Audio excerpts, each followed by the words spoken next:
pembahasan pertama yaitu kredit bank. Berdasarkan Undang-Undang Perbankan, kredit adalah penyediaan uang atau tagihan berdasarkan persetujuan atas kesepakatan pinjam-meminjam antara bank dan pihak lain, yang mewajibkan pihak peminjam atau nasabah untuk melunasi utangnya setelah jangka waktu tertentu dengan pemberian bunga. Selanjutnya adalah unsur-unsur kredit bank. Yang pertama adalah kepercayaan. Dalam perjanjian kredit harus ada kepercayaan antara kedua belah pihak. Kepercayaan ini terutama kepada pemberi pinjaman dari pihak bank kepada peminjam yaitu nasabah. Untuk itu, pemberi pinjaman harus menyelidiki terlebih dahulu siapa calon debiturnya agar ada kepastian untuk mengembalikannya. Kemudian yang kedua adalah kesepakatan. Dalam kredit pasti ada kesepakatan, antara lain bahwa pihak satu akan menyerahkan uang atau barang dan pihak dua akan mengembalikan uang atau barang tersebut di kemudian hari. Kesepakatan ini ditandai dengan penandatanganan hak dan kewajiban yang disaksikan oleh notaris. Kemudian yang ketiga, jangka waktu. Setiap kredit pasti ada jangka waktunya, bisa dalam jangka waktu pendek maupun panjang. Jangka waktu ini juga sudah disepakati bersama antara pihak bank dan nasabah. Yang keempat adalah resiko. Kedua pihak tentu memiliki resiko ketika bertransaksi kredit. Pihak kreditur memiliki resiko jika terjadi kredit macet, sedangkan pihak debitur memiliki resiko membayar biaya tambahan jika terjadi keterlambatan pembayaran.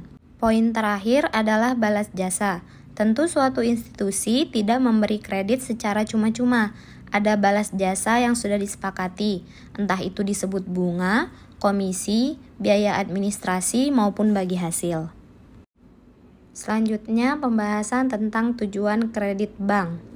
Tujuan yang pertama adalah mendapatkan keuntungan.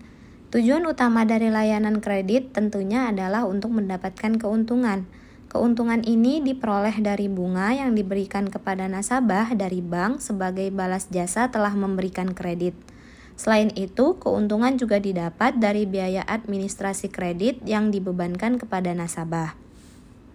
Kedua, membantu pemerintah. Semakin banyak kredit yang digunakan oleh nasabah, maka semakin banyak pula dana yang dapat digunakan untuk pembangunan dalam berbagai sektor real.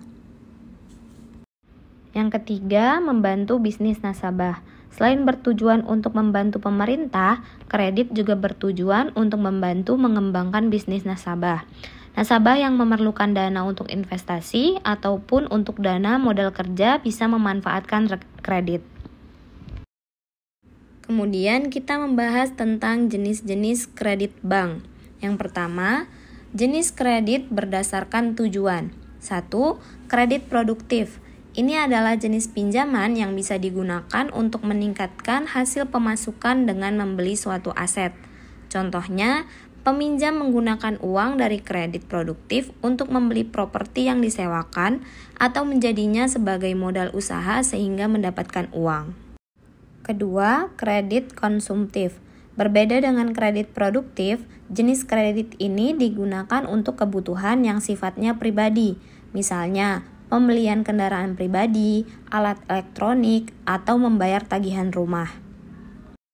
Jenis kredit yang kedua ialah jenis kredit berdasarkan jangka waktu. 1. Kredit jangka pendek. Jenis kredit ini memiliki jangka waktu kurang dari 1 tahun. Kredit jangka pendek dapat digunakan untuk usaha maupun kepentingan pribadi. Kedua, kredit jangka menengah. Kredit jangka menengah merupakan pinjaman yang masa cicilannya lebih dari jangka pendek, yaitu sekitar 1-3 tahun. Jenis kredit ini sering digunakan usaha kecil dan menengah atau UKM di bawah 100 juta. Ketiga, kredit jangka panjang. Dalam kelompok jenis-jenis kredit berdasarkan jangka waktu, kredit jangka panjang merupakan pinjaman yang memiliki jangka waktu pengembalian paling lama. Biasanya jenis kredit ini digunakan untuk pembiayaan usaha industri, pembelian rumah, atau kendaraan. Selanjutnya, jenis kredit berdasarkan kegunaan. 1. Kredit investasi. Sesuai namanya, jenis kredit ini ditujukan untuk investasi. Kredit ini biasanya digunakan untuk kegiatan perusahaan, sebagai contoh, membuka usaha, membangun proyek, membuat pabrik, rehabilitasi, perluasan bangunan usaha, dan lain-lain. Kredit investasi bisa mendukung kebutuhan dana pembiayaan investasi jangka panjang. Jenis ini memiliki masa pengembalian yang cukup lama, sehingga cocok jika ingin meminjam nominal yang besar untuk keperluan usaha. 2. Kredit modal kerja. Kredit modal kerja merupakan pinjaman yang diberikan pihak bank kepada peminjam yang ingin meningkatkan kegiatan produksi perusahaan. Misalnya untuk membeli bahan baku, membayar gaji pegawai, atau biaya-biaya yang berkaitan dengan proses produksi perusahaan. Selanjutnya, manfaat kredit bagi masyarakat. Yang pertama, buka akses ke pembiayaan. Kredit memberikan akses kepada masyarakat untuk memperoleh dana tambahan yang diperlukan untuk memenuhi berbagai kebutuhan finansial. Pembiayaan itu bisa untuk membiayai keperluan pendidikan anak, membeli rumah atau mobil, hingga mengatasi kebutuhan mendesak seperti biaya medis atau perbaikan rumah. 2. Memudahkan pembelian besar. Kredit memungkinkan masyarakat untuk melakukan pembelian besar seperti rumah, mobil, atau peralatan rumah tangga dengan cara yang lebih terjangkau. Dengan membayar secara berkala atau cicilan, orang dapat memiliki akses ke barang-barang dan layanan yang mereka butuhkan atau inginkan tanpa harus membayar sejumlah besar uang tunai sekaligus. 3. Mengembangkan usaha. Banyak produk kredit yang didesain khusus untuk pengembangan usaha. Tentu saja, produk kredit ini akan memberikan manfaat bagi para pengusaha, pelaku UMKM, atau wira swasta.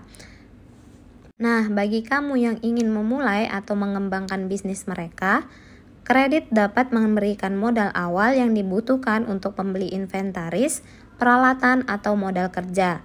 Hal ini akan membantu masyarakat untuk mengembangkan usaha mereka sendiri, menciptakan lapangan kerja baru, dan meningkatkan pendapatan secara keseluruhan. Yang terakhir adalah peningkatan daya beli. Dengan memanfaatkan kredit, masyarakat bisa meningkatkan daya beli mereka tanpa harus menunggu sampai memiliki uang tunai yang cukup. Hal ini tentu akan membuat masyarakat bisa segera memanfaatkan pembelian tersebut sambil memungkinkan mereka untuk membayar secara bertahap.